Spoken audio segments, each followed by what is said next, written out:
On va d'abord écouter donc Jean-Paul Durand qui est un ancien de la Baule, qui a animé ces débats depuis le début, qui est journaliste donc, et il va nous faire un exposé, une présentation très très intéressante. Il m'a dit qu'il ne dépasserait pas une demi-heure, c'est promis, sur le territoire de santé comme échelle pertinente de la coordination des soins. Donc on parle bien du territoire et de la coordination des soins. Le levier financier à l'œuvre en Europe et aux États-Unis. Là, il a fait un grand voyage et va nous raconter tout ça et montrer que parfois ça marche bien et qu'il y a des solutions qui sont très intéressantes. Jean-Paul, 20 minutes. Merci Philippe, merci aux organisateurs, merci à la Baule. J'avais fait mes adieux l'an dernier en tant qu'animateur, je ne m'attendais pas à revenir en tant que conférencier. C'est donc un voyage que je vous convie ce matin, un voyage que j'ai entamé juste après la Baule de l'an dernier d'ailleurs, à la demande cette fois de la HAS, qui m'avait demandé une opération de, ça s'appelle le benchmarking en marketing, hein. Globalement, il s'agit d'aller voir ailleurs ce qui se fait de bien et qui est source potentielle d'inspiration.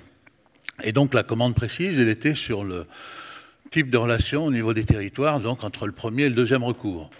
Ce que j'ai découvert, notamment dans la littérature internationale, c'est que premier et deuxième recours, c'était une image assez ancienne, en fait, qu'on traîne depuis la guerre, qui est essentiellement anglo-saxonne et britannique, hein. On est dans le NHS avec les médecins généralistes de première ligne en ville et puis la médecine spécialisée à l'hôpital. À la date d'aujourd'hui, on rajoute beaucoup, et de plus souvent, conceptuellement et dans la pratique, le troisième recours. C'est-à-dire, on considère qu'il y a un premier niveau de médecine de famille, entouré d'une équipe, on va y revenir. Un deuxième recours de médecine spécialisée, puis l'hôpital, c'est vraiment quand il n'y a pas d'autre solution, et ça doit être très rigoureusement organisé. Quand je dis rigoureusement organisé, un peu partout dans le monde, ça s'appelle le virage ambulatoire. Et le virage ambulatoire, je me suis rendu compte à la faveur de cette enquête, de ce reportage, que c'est d'actualité partout, sauf, moi, M. Ricardo m'excusera, mais je ne vois pas trop l'actualité de ça encore en France, mais je m'en expliquerai. Donc ce voyage, on va le commencer, si vous voulez bien, c'est moi qui pilote, là, en Allemagne. En Allemagne, où ils discutent aussi beaucoup en ce moment d'une loi de santé. Alors je ne me lancerai pas, même si j'en ai fait quelques années dans la prononciation allemande, mais ce que je sais, c'est ça veut dire loi de consolidation du système de santé. Eux, ils sont pas dans la même situation économique que nous, hein. Le régime d'assurance maladie allemand fait du bénéfice tous les ans, donc ça leur permet de voir venir, et de voir venir avec relativement d'intelligence, puisque cette loi-là sert à anticiper 25 000 départs qui sont d'ores et déjà programmés. Je ne sais pas combien on en a en France, mais on ne doit pas être loin. Et puis avec des méthodes qui sont assez radicales. Vous voyez que dans les choses qui ont été discutées, c'est que ils envisagent carrément le rachat de cabinets libéraux dans les zones réputées surdenses, dans les territoires surdenses. Mais globalement, leur principe et leur parti pris, là, est toujours de favoriser l'installation là où est la demande. Ils s'engagent par la loi à garantir à tous les ressortissants de la Jean-Paul, tu peux regarder l'écran en face de toi, ce qui permettra... Ah oui, ça sera plus facile. Que tu parles dans le micro. Merci beaucoup, monsieur l'animateur. De garantir un rendez-vous chez un spécialiste, donc dans le délai de 4 semaines. Et puis, ils ont aussi décidé de favoriser et de subventionner largement les pratiques innovantes.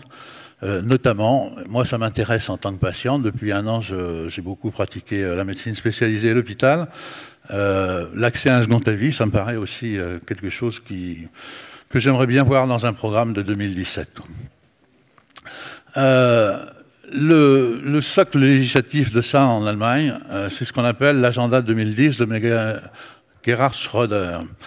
Un petit morceau d'histoire, là, cet agenda 2010 a été conçu dans la première décennie, dans les années 2000, globalement quand les socialistes ont su que les prochaines élections étaient perdues. Et là, ils se sont mis à concevoir un truc intelligent, de façon à remettre un peu en piste le métier, le marché du travail et tout système de protection sociale. En matière d'assurance maladie, il y avait un certain nombre de nouveautés, qui étaient donc les HZV, là encore je ne vous le prononce pas, les MVZ, et les DMP, alors j'ai mis en anglais, mais c'est globalement les programmes de disease management, on va y revenir un peu plus longuement. Ça, c'est une photo qui vous a été présentée l'an dernier par Claire Imbaud, qui était une doctorante de l'UTC de Compiègne, hein. C'est une MVZ qui est dans la région de Brandebourg, au nord de Berlin. Globalement, ça a été fait dans des anciens locaux de centres de santé de l'Allemagne de l'Est, mais ça s'est réparti maintenant beaucoup plus harmonieusement entre l'Est et l'Ouest. Alors, les HVZ, très clairement, on ne va pas s'attarder là-dessus, c'est l'équivalent des maisons de santé en Allemagne, hein, de première cour. On organise le premier cours et on organise aussi la coordination. Les résultats sont clairement décevants. 79 maisons de santé, on en est à 500, hein, et 3,6 millions de gens qui sont impliqués là-dedans. Faut rapporter ça à 80 millions d'Allemands. Ce qui marche très fort, ce sont les MVZ qu'on nous a présentés l'an dernier. Moi, en sortant de la 10e édition, là, je m'étais dit, mais pourquoi ça marchait comme ça? Et pour le coup, je me suis allé voir parce que ça a été une vraie explosion, quoi. Globalement, ils sont passés de 70 à 10 000 en 10 ans. Et même à la date d'aujourd'hui, il y en a une progression qui s'est un peu tassée, mais on est à 5% de taux de croissance par an, avec une croissance importante des effectifs. J'ai mis employés entre guillemets, hein, parce qu'on trouve de tout sous ce statut-là, notamment des libéraux et des salariés. La taille moyenne des MVZ, aujourd'hui, globalement, c'est une dizaine de personnes. Et ça emploie à peu près 15 000 médecins. C'est pareil, c'est un chiffre qu'il faut rapporter aux 300 000 qui sont en exercice là-bas. Ça reste encore minoritaire. Essentiellement, pourquoi ça marche?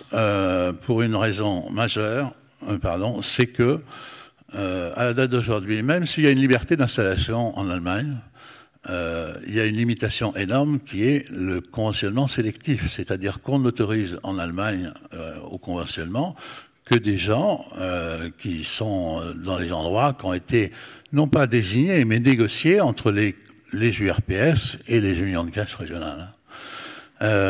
Ces MVZ ont une vertu énorme, c'est que comme c'est ouvert à la fois au secteur libéral et au secteur hospitalier, il n'y a plus de limitation au conventionnement. Et donc pour les jeunes, c'est une façon de rentrer là globalement où ils ont décidé de s'installer, dans leur tête à eux, et sous statut de salariat, en Allemagne comme en France, ces outils-là sont extraordinaires pour accompagner ce tropisme des jeunes vers le salariat.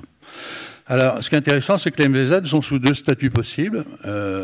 Pour le coup, GmbH ou GBR, c'est les équivalents de SA, SARL ou de SEL, c'est-à-dire c'est ouvert aussi bien aux hôpitaux, pour qui c'est une façon de sortir hors des murs, qu'aux médecins libéraux. Alors, qu'est-ce qu'on trouve comme médecins dans les MVZ? Dans la partie gauche de la diapo, c'est le nombre de médecins sur les 2000 MVZ. Donc vous voyez qu'il y a à peu près des médecins de famille dans toutes les MVZ. Mais la deuxième ligne est aussi intéressante, c'est les médecins internistes. En Allemagne, vous savez que les spécialités, ce que nous on considère comme spécialités, sont des surspécialités en fait de la médecine interne. Et donc on est à la fois en Allemagne potentiellement cardiologue le matin à l'hôpital et interniste l'après-midi en ville, quoi. Alors, on trouve effectivement, parce que c'est normal d'ailleurs de trouver une surreprésentation de la médecine générale en tête. Après, on trouve tout de suite des chirurgiens. C'est-à-dire que ces établissements sont devenus, à la date d'aujourd'hui, les lieux où s'opère la chirurgie ambulatoire pour de vrai, quoi. Les anesthésistes ne doivent pas être très loin. Et globalement, on trouve toute la gamme des spécialités représentées dans ces MVZ.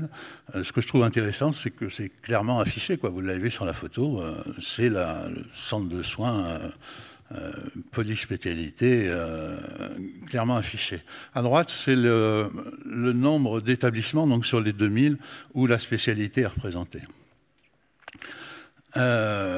Bon, ça, j'insiste pas trop là-dessus. Je vous dis, le facteur de succès à la date d'aujourd'hui, c'est le fait que le secteur public et le secteur privé soient en concurrence pour monter ce type d'établissement.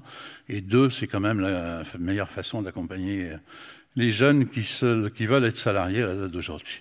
Les syndicats de libéraux sont assez inquiets devant la montée en charge de ce qu'ils appellent les gestionnaires.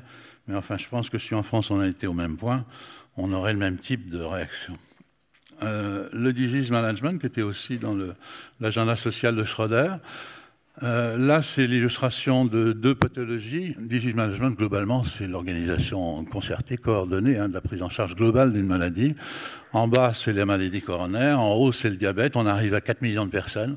Comme en France, on en a 3 millions de diabétiques pris en charge en ALD. Je me dis qu'à 4 millions, ils doivent avoir à peu près la totalité de leurs patients diabétiques qui sont pris en charge sous forme de coordonnée. Donc.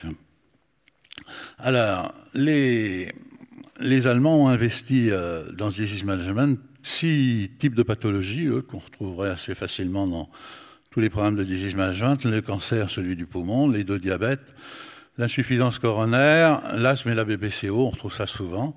Ils ont été dotés d'une nomenclature ad hoc. Alors, c'est mis aussi les chiffres pour en période électorale, essayer de modérer un petit peu l'inflation tarifaire, enfin de revendications tarifaires. Les honoraires que vous voyez là ne sont pas mirobolants, très clairement, hein, sauf qu'on joue aussi beaucoup sur le forfait. Globalement, un endocrinologue qui est consulté annuellement pour donner son avis sur la prise en charge des diabétiques, il touche un peu moins de 40 €. Ce qui a intéressé beaucoup les Allemands dans cette affaire-là, quand même, vous savez qu'eux sont logés à l'enveloppe globale. Et c'est vraiment pas un mythe, l'enveloppe globale, c'est-à-dire que les tarifs d'une consultation en Allemagne varient d'un land à l'autre, varient d'une période de l'année à l'autre. C'est-à-dire quand il y a beaucoup de grippe, la consultation elle est vraiment très minorée, hein, dès lors qu'il y en a beaucoup. Vous voyez aussi qu'ils ont eu une attitude pragmatique et intelligente, je trouve. C'est-à-dire qu'un patient, fût-il diabétique, il n'est pas pris en charge au même tarif selon son âge. Et puis on verra ailleurs qu'aux Pays-Bas notamment, la localité aussi peut être un facteur de modulation. Un tout petit peu passage au nord, aux Pays-Bas. Les Pays-Bas, c'est un pays européen qui est, à mon avis, un vrai prototype européen. C'est-à-dire qu'il avait essayé de marier à la libération le système anglais et le système allemand. Et alors, il est en chantier de réforme, il faut être clair, depuis les années 80, et notamment un rapport qui avait été signé d'un monsieur Decker, M. Decker étant le patron de Philips à l'époque. Imaginez en France qu'on aille demander à monsieur, je sais pas, monsieur Axa de nous formuler son projet de réforme de la santé. Là-bas, c'était le même truc. Ça a mis 20 ans hein, à s'établir. Et globalement, on a donné à toute la population le statut qui était celui des fonctionnaires. C'est-à-dire qu'ils ont le droit de choisir leur assureur au premier euro, puisqu'on est aussi à l'euro, dans le deuxième étage de solidarité. Le premier, globalement, c'est le risque lourd. Hein. Le deuxième, c'est on ne peut pas appeler ça le petit risque, mais appelons-le quand même le petit risque par un souci de simplification. Et donc, pour ce petit risque, les Hollandais ont, à la date d'aujourd'hui, le libre choix de leur organisme assureur. Comment ça marche? Les assureurs que vous voyez en haut négocient avec les généralistes. Alors, l'avantage de cette réforme-là, c'est que ça a obligé les généralistes à se structurer sous forme de coopératives locales, hein, qu'ils appellent les care groups, à charge pour ces care groups, eux, de négocier avec leurs propres prestataires. Et dans leurs propres prestataires, il y a les spécialistes. Cette réforme-là, elle a fait des gagnants et des presque perdants. Enfin, en tout cas, il y en a qui ont gagné beaucoup plus que d'autres. Ceux qui ont gagné beaucoup plus que d'autres, enfin, ceux qui ont perdu d'abord beaucoup plus que d'autres, dans un premier temps, c'est les assureurs. Simplement parce que, obligés de s'adresser directement à leur clientèle potentielle, il a fallu qu'ils fassent beaucoup de publicité. Ils ont fait du dumping sur les tarifs et tout le truc. Ils ont perdu beaucoup d'argent dans les premières années. Ça fait 10 ans que c'est à peu près à l'œuvre. À la date d'aujourd'hui, ce que j'ai appelé le mécano-industriel est terminé. C'est-à-dire qu'ils se sont rachetés mutuellement. Il en reste, à la date d'aujourd'hui, 3 gros qui ne gagnent pas beaucoup d'argent, mais enfin qui n'en perdent pas non plus. Les généralistes dans cette réforme-là ont été des super gagnants, simplement parce qu'avant, ils étaient rémunérés comme les Anglais largement à la capitation. Aujourd'hui, on leur a rajouté du paiement à l'acte, selon une nomenclature qui est hyper avantageuse. Alors, c'est pareil, il n'y a aucun... Je me suis, depuis le début de mon histoire, moi, passionné pour l'histoire et la géographie. Très clairement, se passionner pour l'histoire, ça n'évite pas de refaire les bêtises de nos anciens, hein, ou de faire les bêtises de nos voisins, mais ça donne quand même des idées, et c'est celle-là que je tenais à vous montrer aujourd'hui. Une consultation de plus de 20 minutes là-bas, c'est multiplié par 2. Hein. Et puis on rémunère tout, y compris les avis donnés par email, les consultations données hors horaire. Ça, c'est un vrai espace de liberté, quoi. Le résultat de cette réforme, qui a donc quelques années à la date d'aujourd'hui, ça a été le regroupement de tout le premier recours, pour le coup, dans ces care groups là, qui se sont vraiment structurés. Les spécialistes, eux, ont été sauvés j'ai mis transitoirement, parce que c'est toujours précaire ce genre de truc, par une démographie qui était assez avantageuse, c'est-à-dire faible à ce moment-là, et puis surtout une nouvelle nomenclature qui a été expérimentée juste avant la réforme, mais globalement c'est simultanément, qui s'appelle le bundle payment. Globalement, c'est la rétribution de l'équipe à l'épisode de soins. Alors, dans la traduction littérale, ça donne combinaison diagnostic prise en charge. C'est ce qui rémunère à la fois les spécialistes et le réseau hospitalier. Globalement, la prise en charge commence au diagnostic du spécialiste et se termine, y compris le forfait, donc avec la prestation de rééducation et adaptation, quoi. Alors, au début, ça a été compliqué, un peu sur le mode de notre CCAM des actes techniques, et ils ont fait beaucoup de séquences de soins. 30 000, alors ça s'est heureusement élagué pour arriver depuis 2011 à 4 000 séquences de soins, dans lesquelles les gens manœuvrent aussi bien que vous dans la CCAM, qui est un truc assez intelligemment fait, qui distingue les frais techniques, donc ceux qui vont aux prestataires et notamment aux médecins spécialisés, de tout ce qui est prestations hospitalières.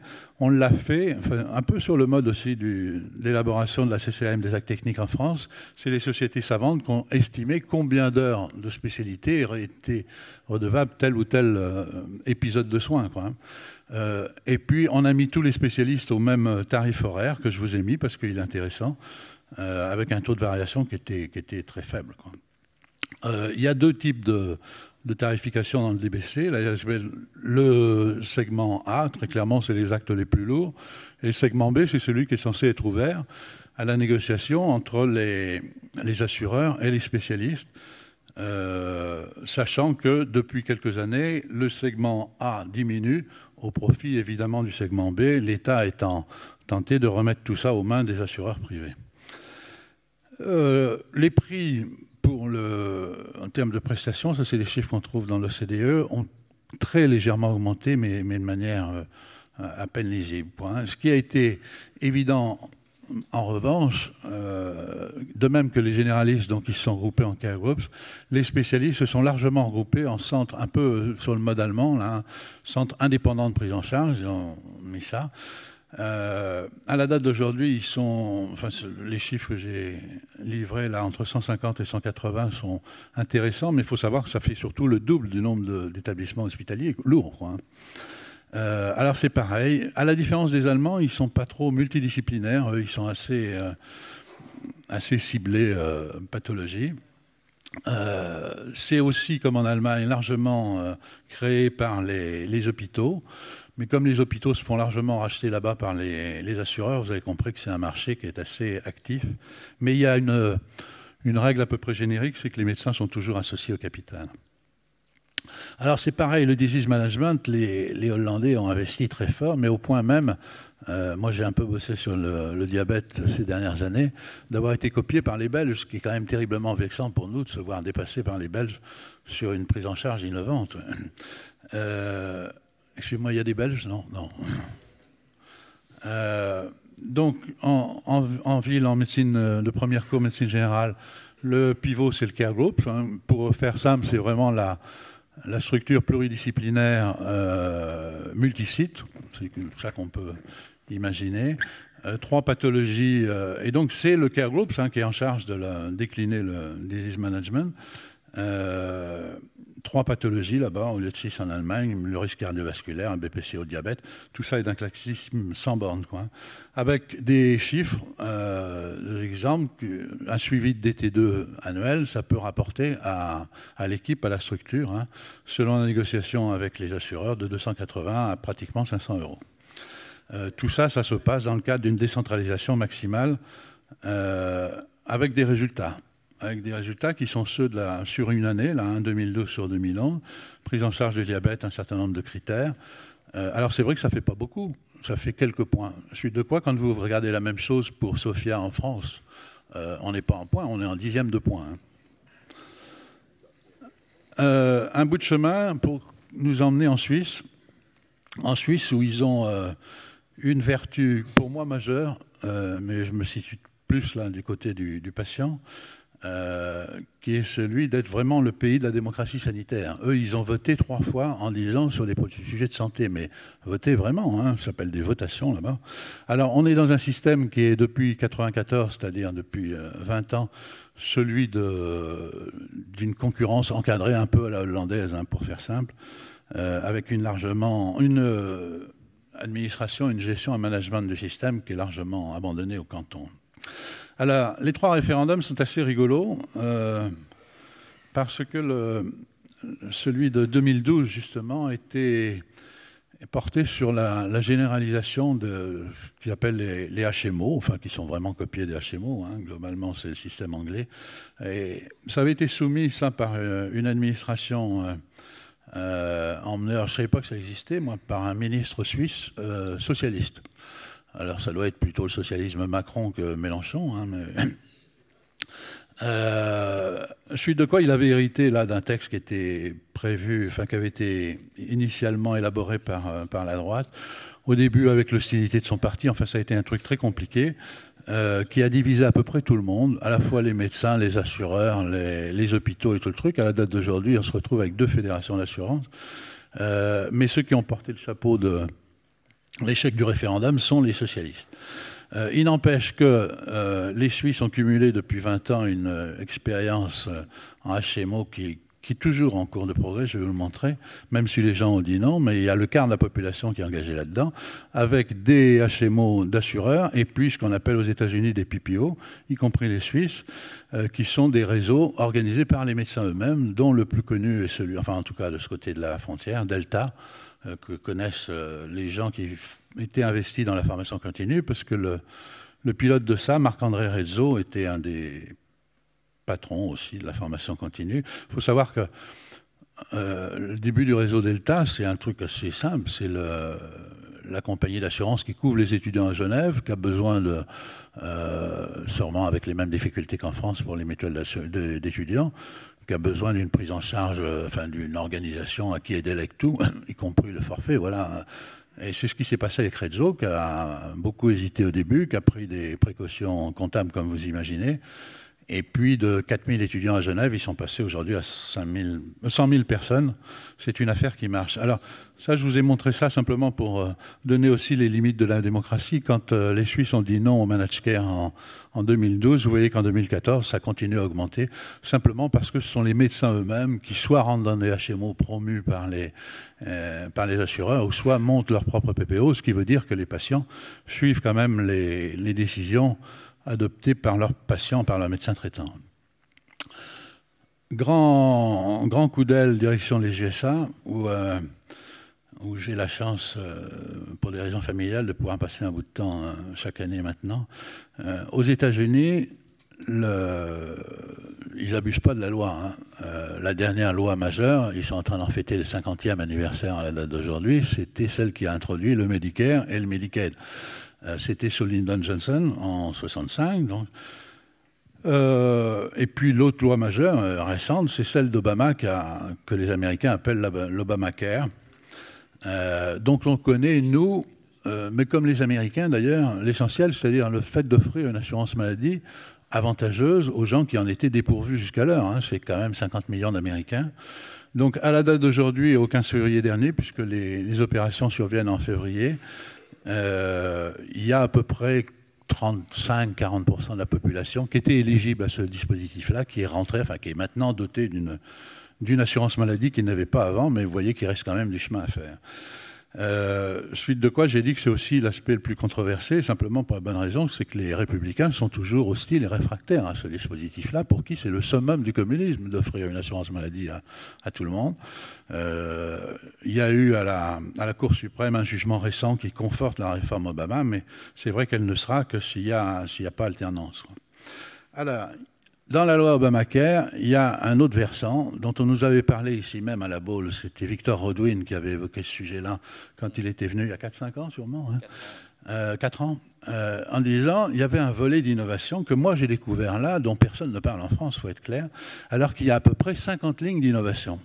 Avec quelque chose qui est un modèle que moi je cultive, là en tout cas, en tant qu'encore une fois citoyen, c'est qu'il y a une administration centrale, mais qui a été dotée d'un budget, qui a été doté d'un système d'évaluation et qui met de l'argent sur la table pour faire des choses qu'il considère comme innovantes. Et donc ne rentrent dans le système d'innovation que les gens qui l'ont choisi, c'est-à-dire qui sont prêts à prendre eux-mêmes des risques, on va voir, qui sont tout à l'heure assez importants. Mais globalement, de créer un centre d'innovation dans l'administration, moi ça m'a paru intéressant et ça m'a paru une source d'inspiration pour nous. Sur quoi c'est basé ça? Alors j'ai pris l'exemple qui est soumis en cardiologie. Globalement, la ligne d'en haut, c'est le coût de la prise en charge d'une pathologie actuelle. Hein, c'est-à-dire, vous voyez en Payments for all those, okay, le vert, clair ou foncé, c'est ce qui revient au docteur. Le noir, c'est ce qui revient à tous les autres acteurs. Et le rouge, c'est ce qu'ils appellent waste. Alors, waste, je n'ai pas trouvé d'autre traduction que le gaspillage, mais appelons-le comme ça. Hein. Et donc, vous avez un coût qui est assez énorme. Globalement, le jeu consiste au début de rajouter un supplément sur les honoraires des médecins, de façon à ce qu'ils organisent mieux la coordination. Ça nous fait diminuer la prise en charge des autres opérateurs. Et puis, ça fait diminuer un petit peu le gaspillage pour arriver à la fin. Alors vous voyez un truc qui s'appelle full capitation. Je vais vous expliquer ce que c'est parce que c'est pas tout à fait la même signification que chez nous en France, enfin dans nos pays latins en tout cas. Mais globalement, il s'agit de surpayer les médecins de façon à structurer le parcours de manière intelligente et à traquer tout ce qui est gaspillage de façon à réduire l'inflation des dépenses qui pourrait être une véritable plaie. Quand même. Alors, je vous ai dit, ils ont une cinquantaine de lignes d'innovation, tout ça dans 6 domaines. Moi, j'ai décidé de me concentrer sur les 3 premières, qui sont les ACO. Alors, comme HMO ou comme PPO, ça, dites-vous que c'est un terme que vous allez retrouver dans l'actualité des 10 prochaines années. Accountable Care Organization. Bundle Payment, c'est plus facile à traduire, c'est le paiement à l'épisode de soins. Primary Care Transformation, je ne vous le traduis pas, c'est assez facile. Alors, ce qui est passionnant avec les Américains, c'est que quand ils innovent, ils ne le font pas à moitié. Il y a à la date d'aujourd'hui, vous trouvez ça sur Internet, un site qui vous donne en direct des nouvelles des 50 lignes d'innovation. Alors, allez-y, ça s'appelle CMS Innovation. Et puis, alors bon, il faut voyager un peu, mais globalement, ça allume les petites lumières là, qui vous disent, voilà, il se passe des choses ici, ici, ici, dans tel ou tel domaine, on en est là. La philosophie de ce que vise la réforme Obama, donc, c'est de passer d'un statut historique centré sur le producteur de soins de façon à passer sur un people center. Ce n'est pas les gens, hein, c'est les populations, centré sur les populations, piloté au départ par les volumes et piloté par outcomes. Alors c'est pareil, c'est un peu difficile à traduire, mais globalement, c'est les données de sortie, les outcomes. Hein, qui était insupportable et qui devient supportable, qui était fragmenté et qui passe aux soins mieux coordonnés, avec des nouvelles méthodes de paiement. Alors là, il y en a un certain nombre que je vais essayer de décliner. Jean-Paul, 5 minutes. 5 minutes. Bon, alors je vais essayer d'aller un peu plus vite que prévu. Oui, dans la première ligne impérative qui a été fixée aux acteurs, on retrouve ça dans toutes les 50 lignes de programme, c'est de diminuer de façon drastique les réhospitalisations à 1 mois. Mais vous voyez que ça marche. Ça, c'est un truc sur 1 an. Sur 1 an, il suffit de pénaliser le séjour hospitalier survenu moins d'1 mois après la sortie pour que ça diminue de manière drastique. Alors, là-dessus, avec des économies énormes. Alors, un mot sur les ACO. Accountable Care Organization. C'est intraduisible en français. De ça, il faut se souvenir quoi? Il faut se souvenir que le jeu des ACO, qui organise donc 3e, 2e, premier recours, enfin 3e et 2e surtout, on se partage les bénéfices entre l'assureur et les opérateurs et les médecins. Les médecins sont directement intéressés à la facture finale, puisque c'est ça la grande nouveauté des ACO. On fait des économies, mais on se les partage entre l'assureur et les gens qui ont permis de réaliser des économies. Il y a 2 statuts pour ces pionniers, pour ces ACO. C'était les premiers qui ont bien voulu jouer le jeu. Et puis à la date d'aujourd'hui, c'est un statut quasi commun, dans lequel sont rentrés... Alors, dans les pionniers, au départ, il y en avait 32. Depuis, c'est descendu. À la date d'aujourd'hui, c'est à 10, simplement parce que dans la première phase, on partageait les bénéfices, et dans la deuxième phase, on partage les pertes éventuelles. Là, il y a eu beaucoup moins de volontaires. Et puis, à la date d'aujourd'hui, le statut est en train de se généraliser. Alors, ça, c'est les chiffres 2014. Sur les 20 qui étaient encore opérationnels l'an dernier, il y en a quand même 11 qui ont eu accès à ce partage d'intéressement aux bénéfices, quoi. 5, par contre, sur les 20 qui ont été exposés à des pénalités. Dans les meilleurs, on trouve à la fois des ACO de ville, puisqu'il y a le Montefiore Medical Center de New York, là, et puis le Rio Grande, que connaissent bien les amateurs de cinéma. Mais ça marche aussi bien en ville qu'à l'hôpital, ces trucs-là. C'est une question d'organisation. Ça, c'est le chiffre sur les ACO qui ne sont pas pionniers, donc passons dessus. Comment ça marche un ACO? L'assureur donne aux prestataires, donc c'est un groupe de médecins généralement autour d'un hôpital, des objectifs. Il y en a 33 actuellement. Et puis là, vous voyez les résultats. Les ACO, enfin le nombre d'ACO qui ont obtenu le seuil, ça marche un petit peu comme notre rémunération à la performance, hein, ceux qui ont obtenu le seuil minimal et puis ceux qui sont arrivés au maximal. Vous voyez que selon les lignes d'évaluation, ça part, enfin, on y arrive plus ou moins bien. Là, la troisième ligne est intéressante. Shared Decision Making. Globalement, il s'agit de faire adopter la décision thérapeutique, la faire partager aux patients, selon un processus, selon un protocole. Alors, il y a comme ça, je vous dis, 33 types d'objectifs qui sont lancés aux ACO. Il y a les ACO, donc qui à la date d'aujourd'hui, il faut être clair, marche. C'est en tout cas un programme d'innovation qui a rencontré le succès aux États-Unis. Aux États-Unis, il y avait aussi, c'était les pionniers, les medical homes, patient-centered medical homes. Pour traduire ça simplement, disons les maisons de santé de premier cours, hein. Au départ, c'est un concept qui est venu de la pédiatrie, et puis après, plusieurs autres associations, notamment les médecins de famille, avaient adhéré à ça, avec un certain nombre de principes. Dont certains n'étaient pas innocents dans le contexte américain, hein, qui était de permettre à chaque Américain d'avoir un médecin personnel. Puis la deuxième ligne est ainsi intéressante, c'est pas seulement un médecin personnel, derrière le médecin personnel, il y a une équipe. Et c'est lui qui a la charge donc, de coordonner tous les autres acteurs. À la date d'aujourd'hui, 20 millions d'Américains sont en medical homes.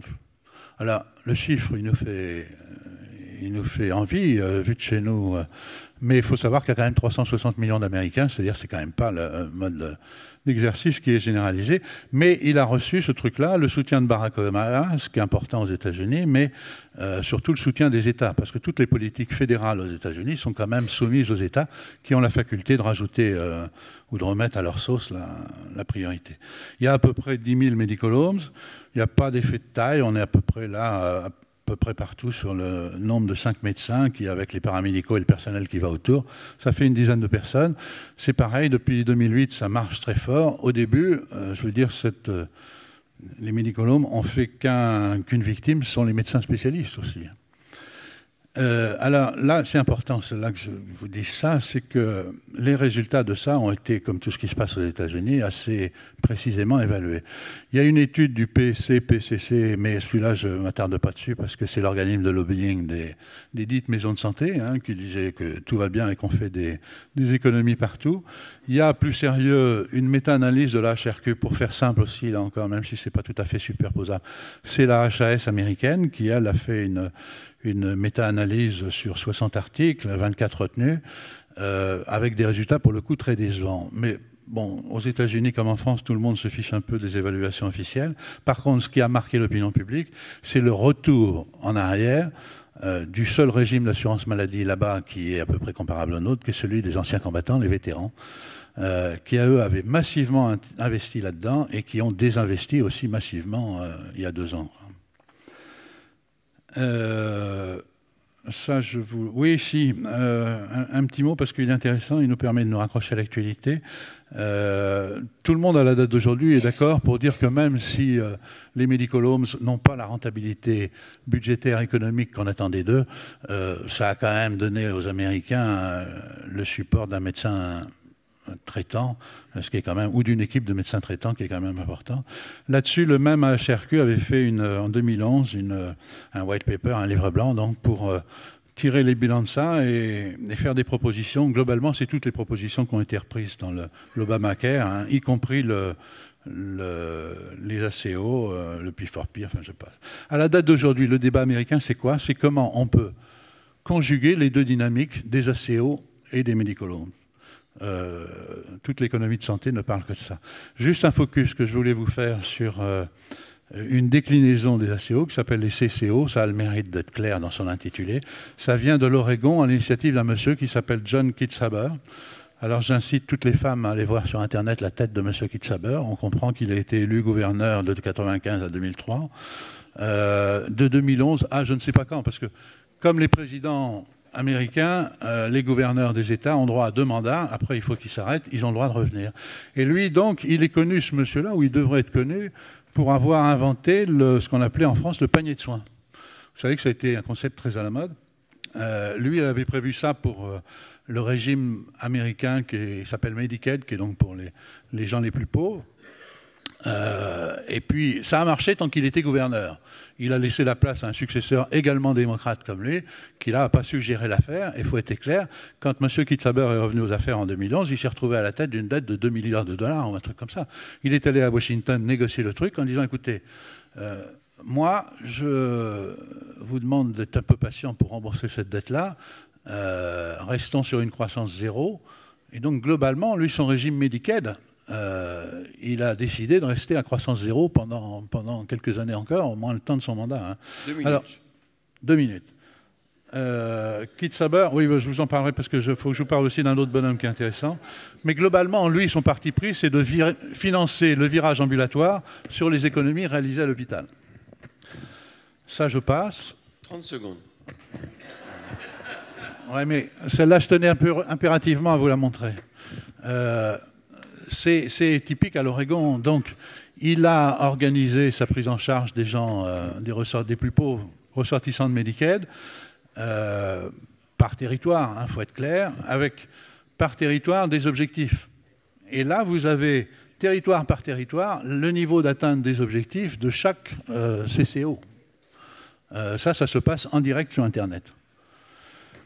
Ça se passe en direct dans un contexte qui est hyper médiatisé. C'est-à-dire les Américains à la date d'aujourd'hui, mais c'est pas d'aujourd'hui d'ailleurs, mais c'est spécialement le cas aujourd'hui, ne parlent que de santé et de coûts de la santé. Alors quand on voit cette une-là, on se comprend. Moi j'ai ramené ça en janvier, j'ai lu ça à l'hôpital en février. J'avais aussi un pépin cardiaque. Et donc on se dit, quand le mec il est allongé comme ça, on lui dit « Monsieur, ça coûte 190 000 $, est-ce que vous payez tout de suite par carte bleue, par chèque ou, hein ?»